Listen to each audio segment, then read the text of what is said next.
Dalam kunjungannya ke Pulau Rondo, Provinsi Aceh untuk melakukan peresmian patung pahlawan nasional Teguh Umar di pulau terluar Indonesia, Panglima TNI Jenderal Muldoko mengatakan TNI siap membantu pengungsi Rohingya yang telah memasuki perairan Indonesia. Hal ini dilakukan sesuai dengan kebijakan Kementerian Luar Negeri dan UNHCR. Menurut Jenderal Muldoko, jika pengungsi Rohingya telah memasuki perairan Indonesia, maka TNI siap membantu. Namun jika pengungsi Rohingya masih belum memasuki perairan Indonesia, maka TNI tetap akan melarang pengungsi Rohingya untuk masuk ke wilayah kedaulatan Indonesia. Sebenarnya begini, sesuai dengan tugas pokok TNI, siapapun tidak boleh masuk ke wilayah negara kesatuan Republik Indonesia dengan seenaknya. Gak boleh, ini kedaulatan.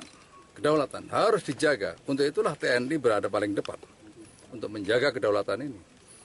Tetapi bagi para pengungsi yang terlanjur masuk ke wilayah kita, masuk wilayah Indonesia, ya kita mesti perlakukan dengan baik. Karena ini nanti akan berurusan dengan UNHCR. Ya. Kebijakan Kementerian Luar Negeri seperti itu, maka TNI akan memberikan bagi mereka-mereka yang ada kesulitan di laut, perlu kita bantu, kita bantu.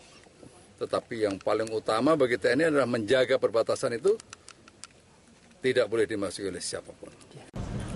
Sebelumnya, pemerintah Indonesia, Malaysia, dan Thailand sepakat untuk menerima para pengungsi Rohingya yang lari dari negaranya. Dari Banda Aceh, Hendra Saputra melaporkan untuk Aceh Video.